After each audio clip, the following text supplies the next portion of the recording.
All right, a common debate out there in the field is should you use an analog manifold like this Yellow Jacket that I've had forever, or should you use a digital manifold like this Testo 550? And I'm not going to tell you what you should do. I'm just going to tell you some of the differences. A lot of people have pointed out that they learned on this analog manifold and that there was a lot of benefit to that because they had to calculate superheat and subcooling manually. I do see some value in that. I would say for somebody who's in school, learning hands-on, just the basics, I would say an analog manifold is a really nice place to start because it sort of gives you that tactile feel. However, there are some big advantages to using digital, and we're going to talk about this. So the first thing is that these analog gauges, they don't read with a very high resolution. So if you think of even sort of the width of this needle, if I have this needle pointed at, let's say, 150 here, okay, is that 151? Is it 152? Is it 150? It's kind of hard to tell. So you don't have the resolution, you don't have the detail of measurement. And yes, forgive me, I do have the lens off of this for this demonstration. The other thing is that just built into the actual mechanics of this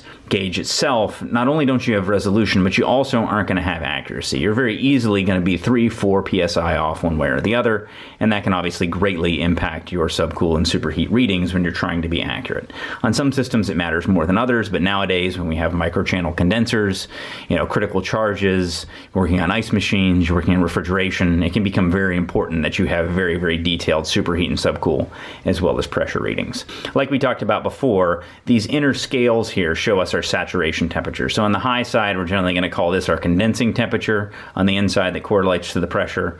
You got to find the refrigerant that you're working with.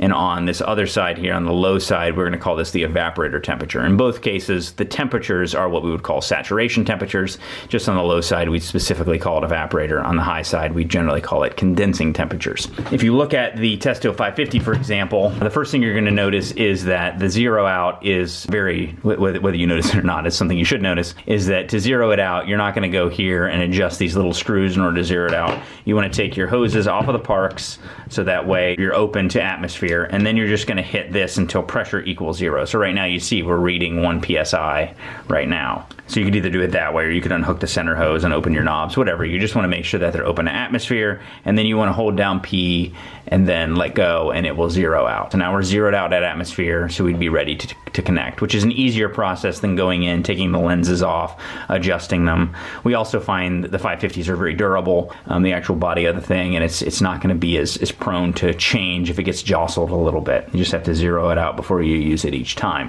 When you look at the 550 here, one of the kind of standard settings, you can set it in superheat and subcool as well, but you have EV is what it says right here, EV, and right here it says CO. So that right there tells you your evaporator temperature for R410A and your condensing temperature for R410A. So it doesn't eliminate that real measurement that you see on the gauges. You can set it to superheat or subcool mode if you have the temperature clamps connected, or you can do it in that sort of old school, looking at your condensing and evaporator temperatures and comparing it to a clamp separately is also available to you. So if you wanted to teach a newer technician how to do it, you could still do that on the 550. You have to make sure that you have the right refrigerant, which I like because then it kind of takes away the distraction and the possibility that you're looking at the wrong scale. On these, you could be, looking at the R22 scale when you meant to look at the, R410A scale. Obviously, this gauge here is very old school. This was only for an R22 system, which shows you that I haven't used these gauges in a while. That's the basic differences as far as how you calibrate these. And again, you get the same sorts of readings on both, but there's some huge advantages to the 550s or in digital gauges like it. The one being that they do tend to read much more accurately on the pressure side, but then they also tend to read more accurately on the temperature side, and you have more access to more types of refrigerant. Whereas on these, if it was a refrigerant, say it was R410A, on the high side I would have to go get a PT chart or use the refrigerant slider app on my phone in order to figure out what our condensing temperature was, which can be challenging, especially as we get more blends and there's more different types of refrigerants out there. That's one thing. The other thing is, in order to calculate superheat and subcool with an analog set, you're going to use a line temperature clamp. I'm going to show you my Fluke line temperature clamp that I have had forever. I've probably had it almost as long as I had this old set of Yellow Jacket gauges that I've had here. And this thing is a workhorse. It's a beautiful line temperature clamp. I've used it for many, many years. It does the job, but it is a K-type thermocouple. A K-type thermocouple connects to a lot of different temperature gauges, a lot of different meters. I used to use it with my old field piece meter that I had.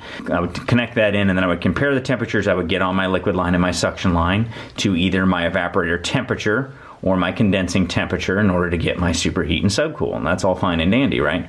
The challenge is that K-type thermocouples aren't as accurate as thermistors, which is what the Testo 550 uses, so it's not going to have quite the accuracy. And the other thing is you also have to calibrate these separately. You have to make sure that you calibrate your K-type thermocouple to the side of whatever meter you're using, and every meter is a little different with how you do that. This isn't a demonstration to show how you do that, but you got to make sure that you actually calibrate these, and then once you do, that you use it on the same side every time, which adds a level of complexity and potentially some, a couple degrees of inaccuracy to a superheat and subcool reading. And when you're dealing with a new technician where you potentially have a couple degrees off on your pressure setting, maybe they didn't calibrate their gauges right, maybe they didn't calibrate their K-type thermocouple, and then the K-type thermocouple itself has plus or minus a degree or two, you could easily be 5 degrees off. A technician could have 0 superheat and think they have 5, or they could have 20 degrees of superheat and think they have 10 or 15, and that can be obviously have a big impact on the way a system works. That's the challenge when you're dealing with an analog setup. It's not that it doesn't work, it's worked for many years and a lot of us have used it. It's just not as precise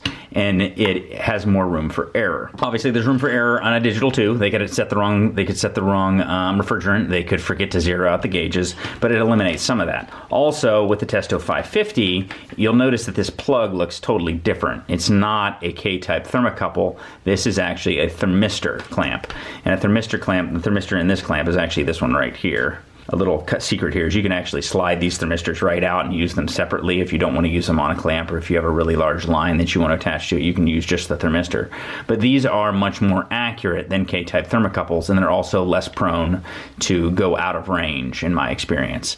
And so with all of them, you can test zeroing them out using ice water, making sure that it gets to 32 degrees, that sort of thing. That's a good practice no matter what type of temperature sensing device you're using, just to make sure that it's working properly. Ice water is a great method to use. You just make sure that you stir it and that it's has plenty of ice in it. So you can test either way, but a thermistor is going to have greater accuracy than our K-type thermocouple. And you can tell a K-type thermocouple because it's generally going to have this type of attachment, which is very common, very nice. Like I said, we've used it for many years, but it's not going to be as accurate. And so with these, all you do then is you just attach it into the side of the gauge manifold, and then that gives you your superheat and subcool directly on the gauge when you change the mode to that mode. Makes it a little bit easier from that standpoint to see your superheat and subcool in real time on the gauge and not have to calculate.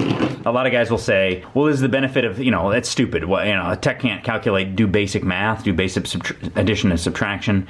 That's not the point. The point is that you have to do separate addition and subtraction every time you take it, whereas this is going to give you a real-time readout. Or if you want to see your evaporator and your condensing temperature and do it manually, you also have the right to do that. In a lot of cases, you're going to tend to be almost twice as accurate with this as you are with an analog type of setup, an analog type of manifold. To summarize, my opinion would be when you're teaching a new technician, just for the sake of teaching, I think an analog manifold is a great way to teach. It gives them that real tactile feel. But for a technician in the field who's looking for accuracy and simplicity, I'm definitely going to suggest a digital manifold. And the Testo 550 is honestly the one that I've used for years and we've used for a very long time. So there you have it, digital versus analog. Oops, I almost forgot. I wanted to also show you wireless probes, which again, I've done all kinds of videos showing these actually in action. You'll notice that these look very much the same as these. The reason is because they're just attached to a Bluetooth module. So if you want to go with probes do much the same thing that the Testo 550 does. They just do it in an even more small and compact way. And the reason you would use these is that they are easier to carry around. They all are more small and compact, and you're going to have less refrigerant losses, and then you do all the calculations right on your phone. Some people like them, some people don't. If you're working in critical charge applications where you don't want to have the losses that you would get through your hoses, then these make a lot more sense. You're working on an ice machine, you're working on refrigeration, whatever. The only challenge with these is you do have to add a T in order to charge or recover, because these aren't, obviously you're not going to be able to charge or recover through these unless you add a T, which is a very simple thing to do. You can add a T and a ball valve or some type of a valve to charge or recover. And then these are very easy to use. A lot of my technicians use these for day in and day out maintenances. The refrigeration guys love them. The Testo Smart probes are excellent for that, and there's other probes in the market as well. But these tend to be the ones that we use because of their durability and reliability. So these are really your three options. You can use probes, you can use a digital manifold, or you can use an analog manifold.